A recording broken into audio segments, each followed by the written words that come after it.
It brings such a joy to a lot of our lives every day, knowing that our community is taking initiative and pushing their agendas forward and not settling for less.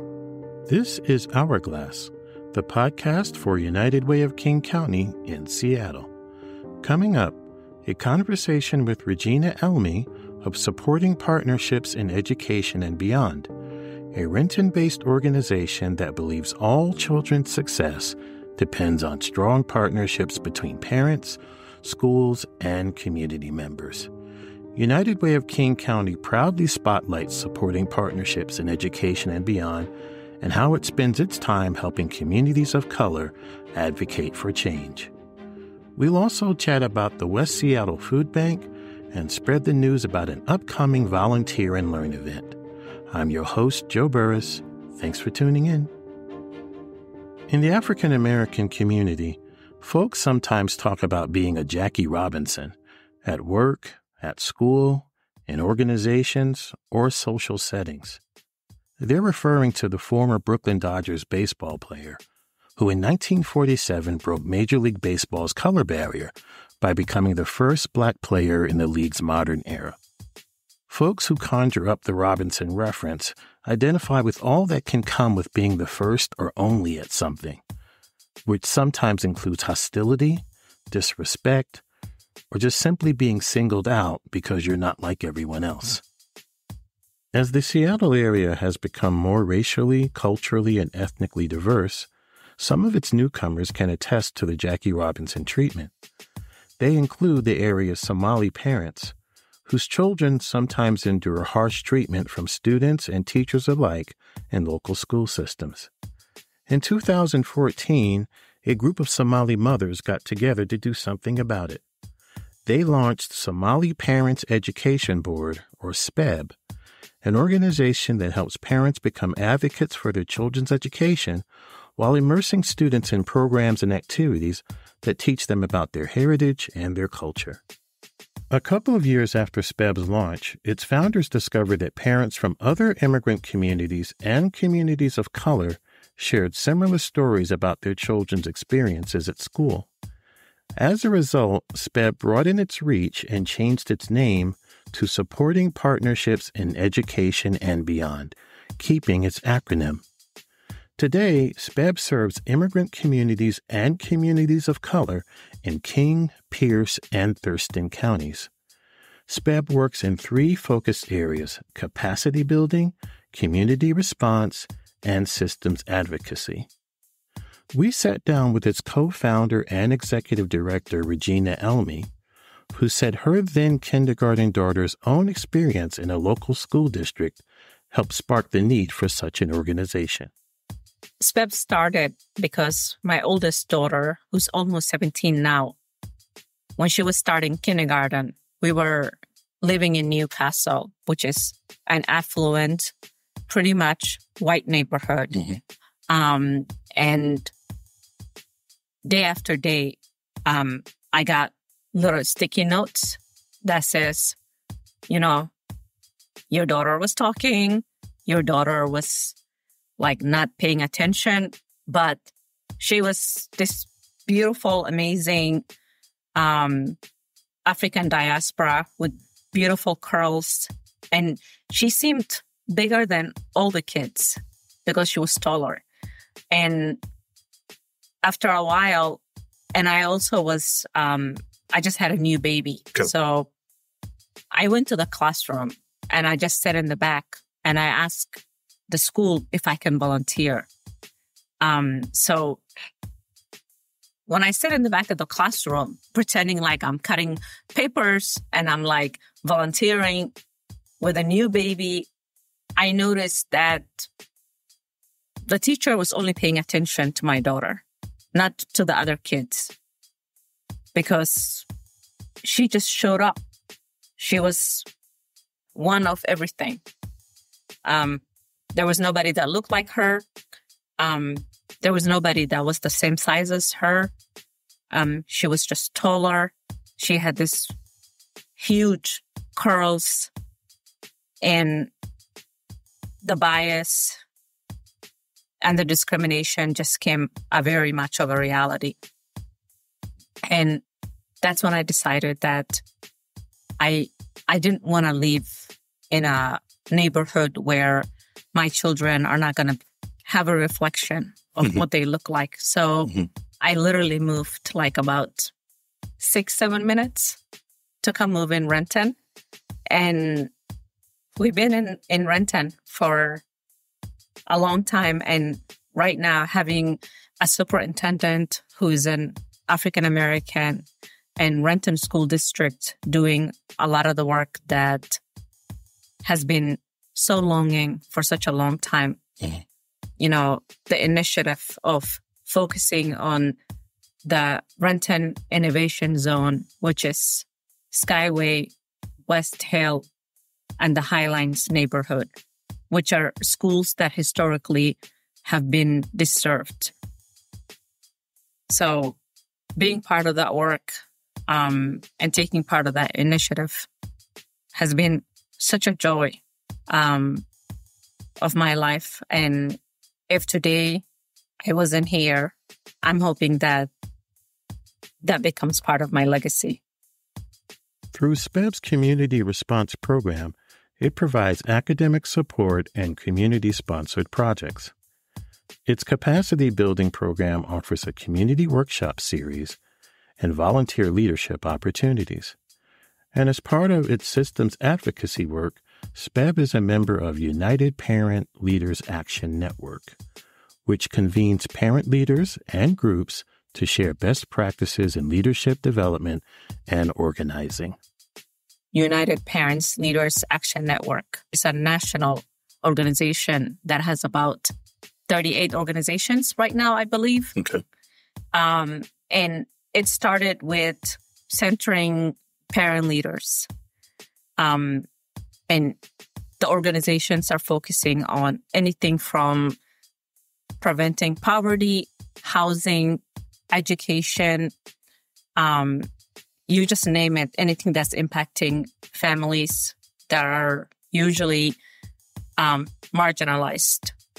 Elmi says she sees the fruits of SPEB's labor in parents that are now actively advocating on behalf of their children. It brings such a joy to a lot of our lives every day, knowing that our community is taking initiative and pushing their agendas forward and not settling for less. You see people on the street. What do they tell you about SPEB and how SPEB has helped them?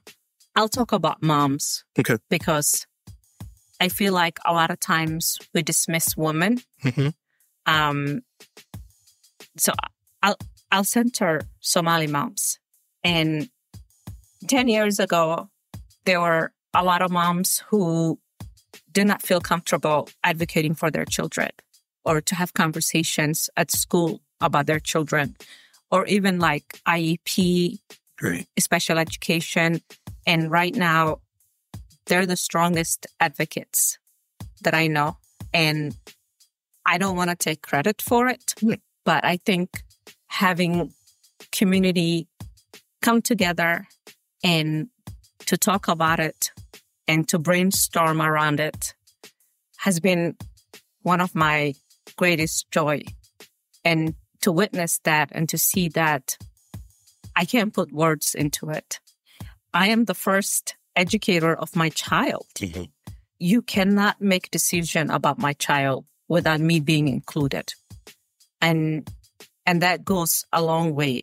When we talk about special education, a lot of our parents came to the space where they will not take an IEP meeting unless they have other advocates, which means other community members, and also making sure that the school or the district is following the process and the procedure.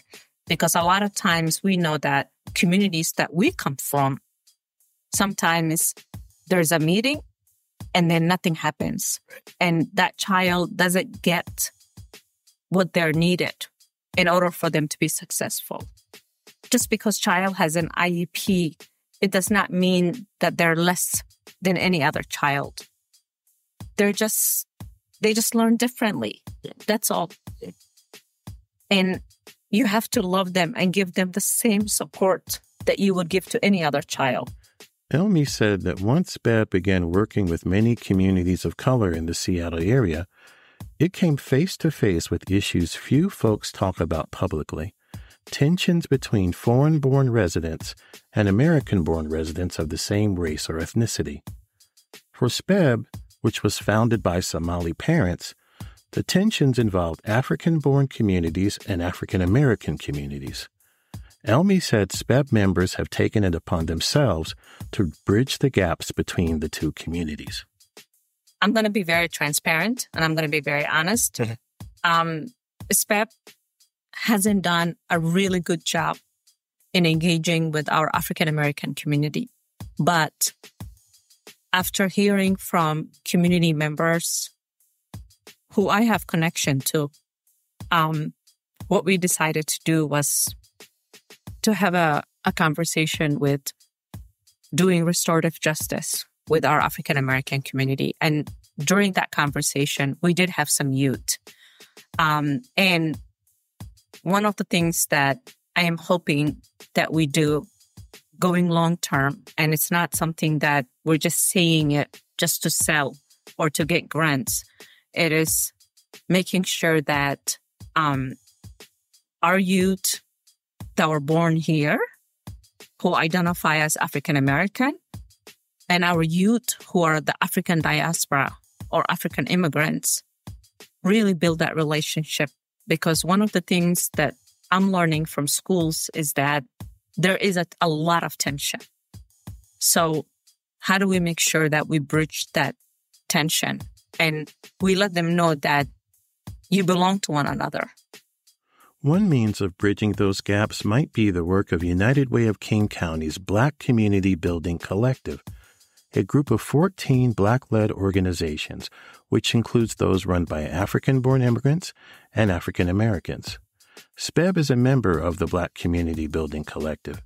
It and other members build relationships, share best practices, and strategize how to bring power to King County's Black community. Being part of the Black Collective has been one of my biggest joy because it became a healing space. Knowing that I don't need to sugarcoat or pretend to be something else, but just to be my whole self. We can talk about what it is that we want to achieve together. How do we want to get there? But also allow ourselves just to love one another. So the Black Collective has been my joy space. And I really do hope that we can continue to grow that. And it's one of the conversations that we've been having in our space of who else can we bring alongside with us. SPEB's work in helping immigrant families and those of color advocate for their children is invaluable for a school system like King County, which is now majority minority.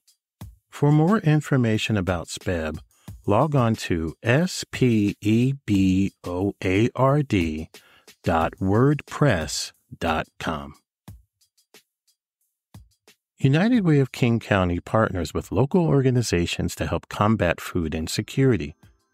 Those organizations include West Seattle Food Bank, which provides access to food, clothing, emergency rent, bus tickets, and other essential services for thousands of our neighbors in West Seattle.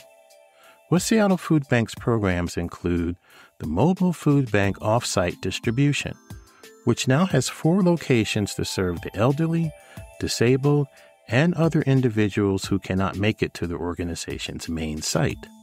For more information, log on to westseattlefoodbank.org. And be sure to join us at Choose 180 in Burien for Volunteer and Learn Art Kits for Transformative Justice on June 8th at 11:30 a.m. Choose 180 is a United Way-funded organization that uses innovative programs to empower young people to thrive. This month, we're supporting Choose 180's art therapy program for youth, by building and supplying art kits. For more information, log on to uwkc.org/events. At United Way of King County, we are working side by side with communities to build an equitable future for everyone. Hourglass United Way is a podcast that highlights how we and our partners spend time making a difference in our communities. Our work is made possible by the generous donations from people like you. Please send comments and suggestions about our podcast to hourglassunitedway@gmail.com. To learn more about our work or to support United Way, log on to uwkc.org. I'm your host, Joe Burris. Thanks for listening. Until next time.